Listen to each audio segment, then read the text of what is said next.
When I first came here, it was a really odd property, kind of a mix of all different habitat types, and I didn't know how to categorize it. But then it grew on me, and it was like, wow, this is a really incredible place just because of that diversity that's here.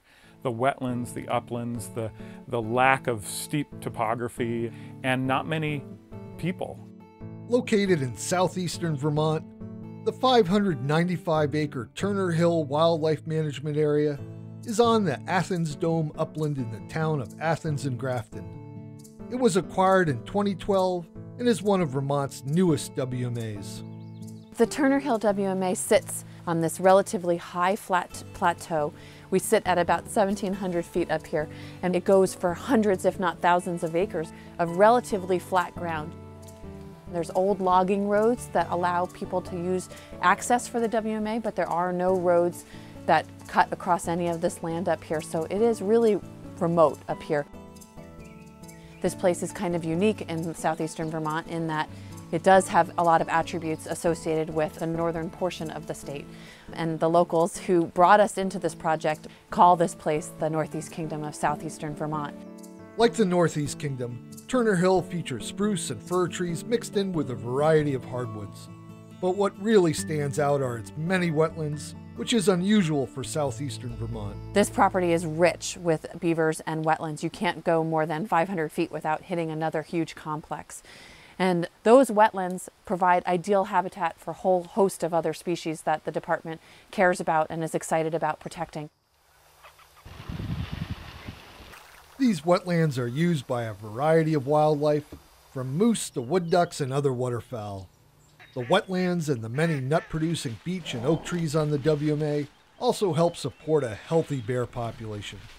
But one of the driving forces behind the protection of this property was the discovery of a very rare plant.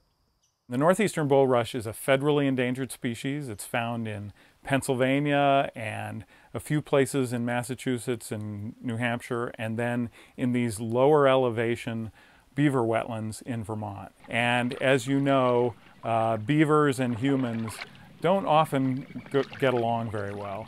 And so here on the Athens Dome, there are no people, and so beavers can come and go as they like, and the plant can also come and go. What happens is it grows in the mud at the bottom of the pond when the beavers go away. And when the beavers come back and flood the pond, the seeds drop down to the bottom of the pond, and they're held there for many years until the beavers leave and it dries up. Turner Hill not only features a rich diversity of wildlife and habitats, it's also rich in history. Alex Turner and his wife Sally were escaped slaves who settled in Grafton after the Civil War.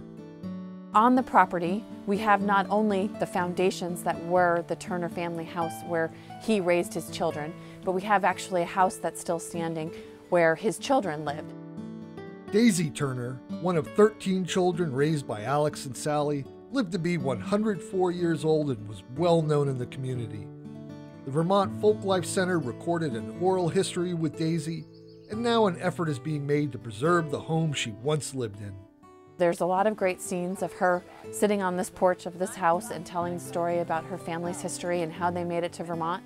There's tons of great stories that go along with the hardships of farming up here at this elevation, as well as how her father was accepted in Grafton, how he got his land, all of these different things. And we've been excited to partner with the Vermont Preservation Trust and the State Historic Preservation Office in order to find a way to see that house permanently protected and restored. Thanks to a partnership between the Vermont Nature Conservancy, the Vermont Fish and Wildlife Department, and other organizations and individuals, this property will be available for history and wildlife enthusiasts to enjoy forever.